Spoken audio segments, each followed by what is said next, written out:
তো নমস্কার বন্ধুরা, সবাইকে জানাই অনেক অনেক ভালোবাসা। আশা করি আপনারা সবাই ভালো আছেন, আমিও ভালো আছি। তো দেখতে দেখতে অপেক্ষার অবসান হতে চলেছে। তো দুর্গাপূজা তো এসে পড়লো। আজকে হচ্ছে মহাপঞ্চমী, তাই সবাইকে জানাই মহাপঞ্চমীর অনেক অনেক প্রীতি ও শুভেচ্ছা।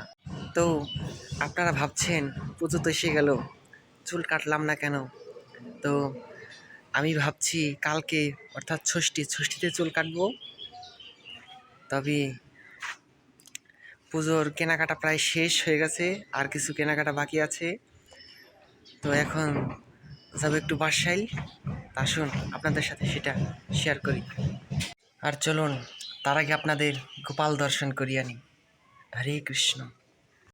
তো দেখুন বন্ধুরা, আজকে আমি আমার গোপালকে ফুল দিয়ে অনেক সুন্দরভাবে সাজিয়েছি।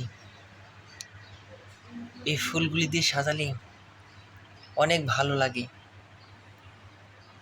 হরে কৃষ্ণ, জয় গোপাল। আরে দেখুন, আজকে দুই পাশে দুটো জবা ফল দিয়েছি। জয় গোপাল।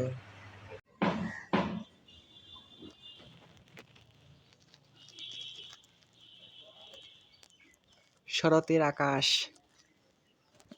মেঘগুলি দেখেই মনে হচ্ছে পূজা এসে গেছে। তো এই যে বন্ধুরা, আমি এবং আমার দিদি বাসাইল যাওয়ার জন্য বাইর হয়েছি। ছাতের বদল পাটি মানে? আমার কাছে এই দিকের পরিবেশটা খুব ভালো লাগে, কারণ চারপাশে জল, মাঝখান দিয়ে রাস্তা, আর খোলামেলা আকাশ, আর ঠান্ডা আবহাওয়া। তো এটা হচ্ছে আমাদের টাঙ্গাইল বাসাইলের বিখ্যাত চাপড়া বিল। এখানে দূর দূরান্ত থেকে অনেক পর্যটক আসে দেখার জন্য। আমরা দুপুরবেলায় যাচ্ছিলাম, ঠিক তখনও দেখতে পেলাম এই প্রচণ্ড রোদের মধ্যে অনেক লোকজন ঘোরাফেরা করছে।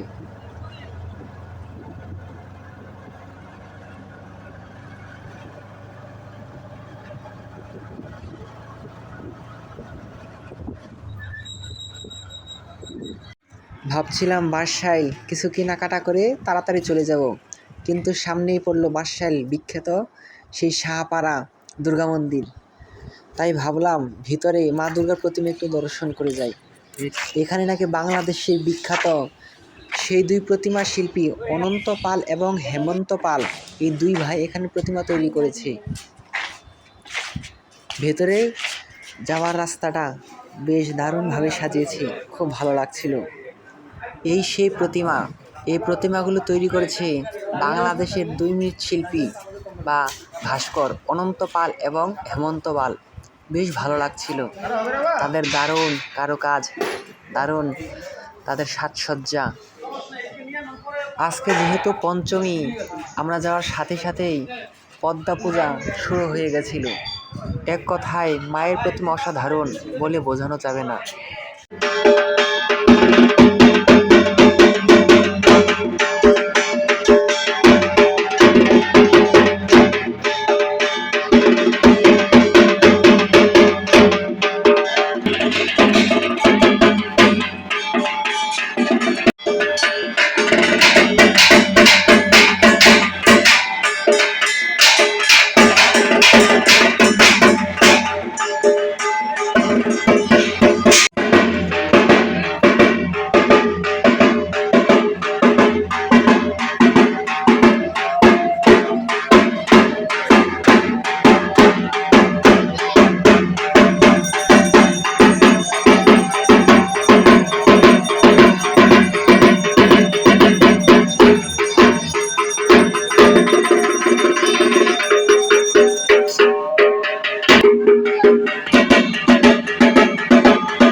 তো এই যে আমরা বাসাইল বাহির বাড়ি এসেছি, ওটা ছিল মধ্যবাড়ি।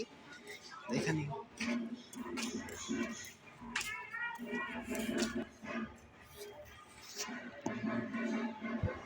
প্রথমে বাদশাইল মধ্যবাড়ি প্রতিমা দর্শন করে এখন আসলাম বাদশাইল পূর্ববাড়ি। এখানকার প্রতিমা দারুণ হয়েছে। এই প্রতিমার শিল্পী হচ্ছেন মিঠুন পাল।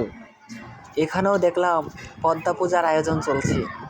তবে আপনারা কমেন্টে অবশ্যই বলে যাবেন এই দুই প্রতিমার মধ্যে কোন প্রতিমা বেশিরভাগ আকর্ষণীয় হয়েছে। তো এই যে আমরা দুইটা ঠাকুর দেখে এখন আসলাম, এখন যাবো একটু পালপাড়া বাদশাইল।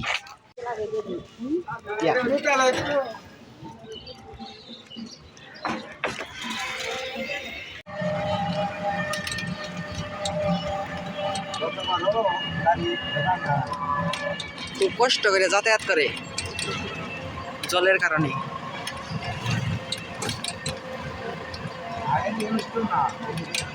তো এটা হচ্ছে বাদশাইল পালপাড়া। এখানকার প্রতিমাও ছোট হলে কি হবে, বেশ দারুণ হয়েছে দেখতে। এখানে সাধারণত 3টা পূজা হয়, আমরা 2টা প্রতিমা দর্শন করেছি। আর যেটা মন্দিরে হয় সেটার মুখ ঢাকা ছিল, এখন পর্যন্ত খোলা হয়নি। আর পালপাড়া এত জোরে সাউন্ড বক্স বাজছিল যে কপিরাইটের ভয়ে সাউন্ডটাকে অফ করে দেওয়া হয়েছে। 3টা নেব, যেহেতু কইছে কম রাখেন। 3টা নিব থেকে আমি 10টা বাদ দিছি।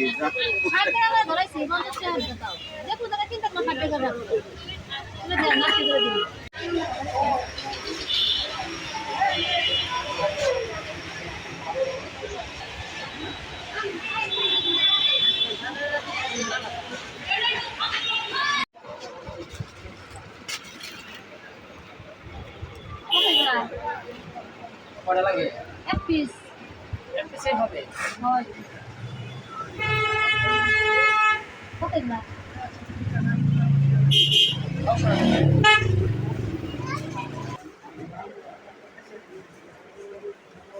যে কোনো কালার দিন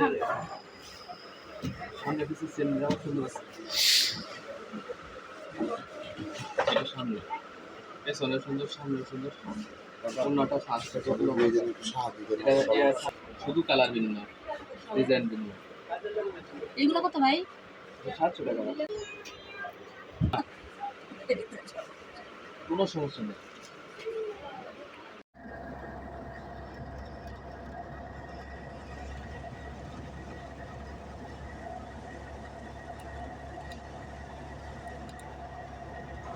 তো বন্ধুরা, কেনাকাটা শেষ করে এখন বাড়িতে চলে যাচ্ছি।